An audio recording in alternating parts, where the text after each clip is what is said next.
মাননীয় প্রধানমন্ত্রী ডেকেছিলেন এবং উনি বললেন যে আমার প্রোগ্রামগুলো উনি দেখেন। ঢাকা শহর আসলে প্রয়োজনের জায়গা, প্রিয়জনের জায়গা না। আমি সবচেয়ে বেশি ফলো করি হচ্ছে মালিয়া মেহনাজ শায়রি আপাকে। সুপ্রিয় দর্শক সবাইকে স্বাগত জানাচ্ছি সময়ের গল্পে।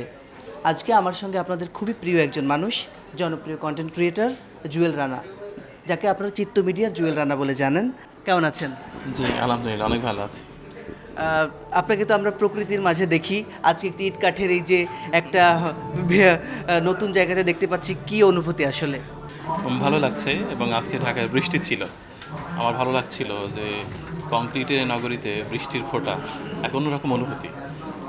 একটা লেখার কথা মনে পড়ছিল যে আকাশের মতো নিরাপদ জায়গায় মেঘ ভেসে বেড়ালেও মাঝে মাঝে বৃষ্টি হয়ে মাটিতে নামে, মূলত ময়লা আবর্জনায় ভরা শুষ্ক মাটিকে স্নান করিয়ে পবিত্র করবে বলে। এবং সেই পবিত্র মাটিতে কয়েকটা বীজ পাতা গজাবে, অসংখ্য সবুজ পাতার ভিড়ে কয়েকটা রাধাছড়াও ফুটবে। তো এই নগরীতে বৃষ্টি নেমেছে, ফুল ফুটেছে। সত্যি ঢাকা শহর আগের যে ঢাকা শহর তার চেয়ে কোথাও যেন একটু ভিন্নতা। বৃষ্টির ফোঁটাগুলো চুয়ে চুয়ে পড়ছে রাধাচূড়ার গা বেয়ে। এটি আমার কাছে অনন্য অসাধারণ লাগছিল। এবং আজকে ঢাকা শহরে আসার পর প্রথমত ঘামিনি এবং যানজটেও নাকাল হয়নি, কারণ আজকে সব একটু কম ছিল ভিড়। ভালো লেগেছে। আপনি একের পর এক এই যে অ্যাওয়ার্ড পাচ্ছেন, মানে কেমন অনুভব আপনার আসলে? কাজ তো অ্যাওয়ার্ডের জন্য কেউ করে না আমার মনে হয়, আপনি কি বলবেন? ডেফিনেটলি কাজ তো শুধুমাত্র কাজ। অ্যাওয়ার্ডগুলো একসাথে যেমন আনন্দের, ঠিক তেমনই কিছুটা দায়বদ্ধতারও। কারণ একটা সম্মাননা বা পুরস্কার পেলে দায়িত্ব কিন্তু বেড়ে যায়, আপনাকে আর নিচে নামার সুযোগ নেই। এবং লাইটের যুগটা এরকম বা ক্যামেরার সময়টা এরকম যে আপনাকে ছুটতেই হবে, ঠিক পাগলা ঘোড়ার পেছনে বসে থাকার মতো। হয় আপনাকে ছুটতে হবে, না হলে একবারে পড়ে যেতে হবে, আপনার থামার সুযোগ নেই।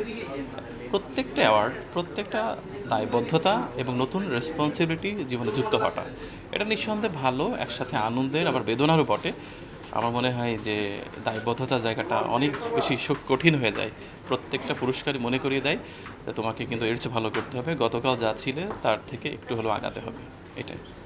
আর এই যে প্রকৃতি নিয়ে কাজ করেন, জীবন, প্রকৃতি, ফসল, ফল আপনার উপজীব্য, এই সাবজেক্টটা আসলে বেছে নেওয়ার পেছনে আপনার সবচেয়ে বেশি অনুপ্রেরণা কী ছিল? দেখুন, আসলে প্রত্যেকটা মানুষ তো নিঃশ্বাস নিয়ে স্বস্তিতে ক্লান্তিতে হেলান দিয়ে একটু বাঁচতে চায়। ঢাকা শহরে যাদেরকে দেখছেন তারাও কিন্তু এই শহর পালাতে চায়। তাদেরও কোথাও মনের ভিতরে একটু উকিঝুঁকি মারে যে একদিন এই শহর ছাড়বো, গ্রামে চলে যাব। সেই যে কোথাও কেউ নেই নাটকে মোনা বাকের ভাইকে বলেছিল যে আমরা গ্রামে চলে যাব, টিনের দোচালা ঘর থাকবে, বৃষ্টির ফোঁটার শব্দ শুনবো। এটা সবার মনের কথা আসলে। হয়তোবা তার এই যুদ্ধে সে বারবার হেরে যাচ্ছে, হয় সন্তানের পড়ালেখার কথা চিন্তা করে, না হয় তার ক্যারিয়ার স্ট্যাটাস, তার চাকরি, এসবের কথা চিন্তা করে। তো আমার কাছে মনে হয়েছিল সুযোগ যেহেতু গ্রামে থাকার হলো, গ্রামটাকে বেছে নিই। এবং কন্টেন্টের উপজীব্য প্রকৃতি হলে যেটা হয়, কন্টেন্টের ঘাটতি হয় না। কারণ আমার কাছে প্রকৃতি অপার দুয়ার খুলে দিয়েছে। এক একটা ঋতুতে বাংলার প্রকৃতি এক এক রকম হয়, সেখানে কন্টেন্ট আসলে অনেক বেশি দেখা দেয়। যেমন ধরুন, আকাশটা যখন এক একটা লগ্নে এক এক রকম, প্রকৃতিও তাই। এখন বৃষ্টির সময় চারপাশে থই থই পানি, ব্যাঙ ডাকছে, রাতে ঝিঝি পোকা ডাকছে, এই সবই কন্টেন্টের উপজীব্য। একবার চোখ মেরে দেখলে সত্যিকার অর্থেই বিশ্বভুবন মস্ত ডাগর। একদম ঠিক বলেছেন। আপনি কি তাহলে কখনোই শহরে বাস করতে চান না? ইচ্ছা নেই, বড্ড বিপদে না পড়লে শহরমুখী হওয়ার ইচ্ছা নেই। এই যে মাসে মাসে আসি দু একবার, আপনাদের সাথে দেখা হয়, আলোর সামনে ক্যামেরার সামনে দাঁড়াই, দ্যাটস এনাফ, এটাতেই শখ মিটে যায়। ঢাকা শহর আসলে প্রয়োজনের জায়গা, প্রিয়জনের জায়গা না। এ শহর কখনোই কারোর আপন হয় না, সবাই বাধ্য হয়ে থাকে। আপনি নিজেই ভাবুন, এই শহর আপনি ছাড়তে পারছেন না, চাইলেও পারছেন না। বাট এই শহর শুধুমাত্র আপনার প্রয়োজনের নাম। শহরকে আপনি ভালোবাসতে পারেননি, শহরও আপনাকে খুব একটা আপন করে নেয়নি। এটা সময় অপচয়ের কারখানা। ভালো আছি তো, গ্রামে আছি, মাটি মানুষের সাথে আছি, প্রকৃতির মাঝে আছি, বেশ আছি। কিন্তু আড়ালে আর থাকতে পারলেন না, আপনাকে স্বয়ং প্রধানমন্ত্রী নিজে ডেকে পাঠালেন। আজকে আবারও আমি ওই অভিজ্ঞতাটা ছোট্ট করে একটু শুনতে চাই। নিঃসন্দেহে ভালো ছিল, কারণ মাননীয় প্রধানমন্ত্রী ডেকেছিলেন এবং উনি বললেন যে আমার প্রোগ্রামগুলো উনি দেখেন। ওনার মনের মধ্যেও আসলে প্রকৃতি প্রেম রয়েছে এবং মনে হয়েছে যে প্রকৃতির সান্নিধ্যে যে আছে সে খুব ভালো আছে। তো সেই ক্ষেত্রে উনি বললেন যে এটা ছাড়ার দরকার নেই, আপনি ঠিক আছেন, জীবনের একটা কালারফুল সময় পার করছেন, আমি চাইলেও পারি না। বাট আপনার প্রোগ্রাম দেখে আমার মনে হয় যে যদি আমি পারতাম এরকমভাবে খালি পায়ে মাঠের পর মাঠ হাঁটতে, ভালো লাগতো। তার মানে বোঝা যাচ্ছে রাষ্ট্রের সর্বোচ্চ ব্যক্তি থেকে শুরু করে সকলের কাছেই একটা আনন্দের বিষয় হচ্ছে খালি পায়ে মাটিতে হাঁটা, ফুল ফল পাখিদের কাছ থেকে দেখা। এবং এই যে প্রকৃতির সান্নিধ্যে থাকা, এটাতে কি হয়, প্রাণটা জীবন্ত থাকে। আমাদের প্রাণ তো আসলে একটা সময় ক্লান্ত হয়ে যায় ছুটতে ছুটতে, সেই ক্লান্ত প্রাণটাকে সতেজ করার জন্য হলো প্রকৃতির সান্নিধ্যে খালি পায়ে মাটিতে হাঁটতে হবে এবং ঘুরতে হবে, যেটি আমি সুযোগ পাচ্ছি। অনেকে হয়তো বা পারছে না, তবে সবার মনের মধ্যে এই খায়েশ থাকে। আর সর্বশেষ প্রশ্ন করি, সেটা হচ্ছে যে আপনার কথার ভিতরে খুব কাব্যের আনাগোনা আমরা দেখতে পাই। এটা কি সচেতনভাবেই করেন নাকি খুবই বাই ডিফল্ট চলে আসে? না, আসলে পড়ালেখার একটা সুযোগ হয়েছিল, সেখান থেকে মনে হয়েছিল যে কথা বলতে গেলে একটু কাব্য মিশ্রিত না হলে হয় না। দেখেন, সাহিত্যের উপমা ছাড়া বক্তব্য ঠিক ওই ঝাল নুন ছাড়া তরকারির মতো। একটু রসনাবিলাস বাঙালি, তারা যেমন খাবারের রসনা পছন্দ করে, বক্তব্যেও তাই।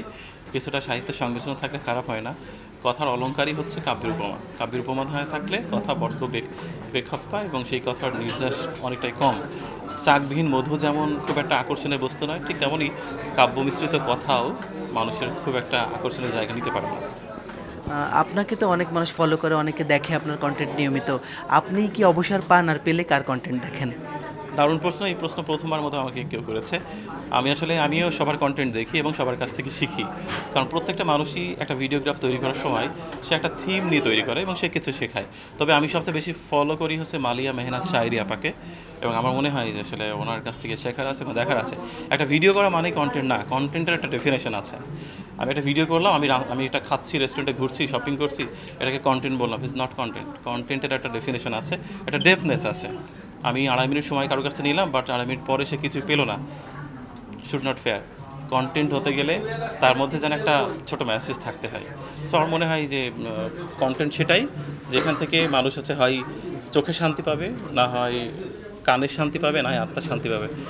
একটা শান্তি মিলতে হবে, দেন তখনই সেটা কন্টেন্ট হয়ে ওঠে। শুধুমাত্র ক্যামেরা সার্চ করে ভিডিওগ্রাফ তৈরি করলে সেটা কন্টেন্ট হয় না। আমি কাউকে ছোটো করছি না, বাট আমার মনে হয় যে সব ভিডিও কন্টেন্ট না, আর সব কন্টেন্ট অবশ্যই ভিডিও। প্রধানমন্ত্রীর কাছে গিয়ে যখন কন্টেন্ট ক্রিয়েটারদের জন্য যে একটা বিশেষ জিনিসটা চেয়ে আসলেন, যে ভ্যাটটা যাতে মওকুফ করা হয়, তারপরে কি অনেক জনপ্রিয় কন্টেন্ট ক্রিয়েটার আপনাকে ফোন করে কোনো বাহবা দিয়েছে কিনা বা কিছু? না, না, এটা না।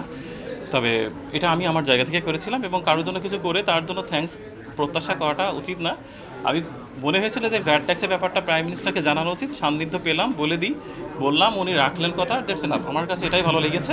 এবং আমার মনে হয় ফ্রিল্যান্সার এবং কন্টেন্ট ক্রিয়েটরদের 7.5 যে ভ্যাটটা কাটছিল, এটা অনেক একটা বাজে ব্যাপার ছিল। সবাই এখন স্মুথলি কাজ করতে পারছে। আর একটা বিশেষ রিকোয়েস্ট ছিল প্রবাসীদের নিয়ে। আমি বলেছিলাম প্রবাসীরা হচ্ছে আমাদের দেশের হিরো, এই প্রজন্মের মুক্তিযোদ্ধা। প্রবাসীদের জীবন যতটা ইজি করা যায় উনি সেটি রেখেছেন, এবং উনি বলেছেন যে প্রবাসীদেরকে জাতীয় বীর শুধু না, তাদের কাগজপত্রে জটিল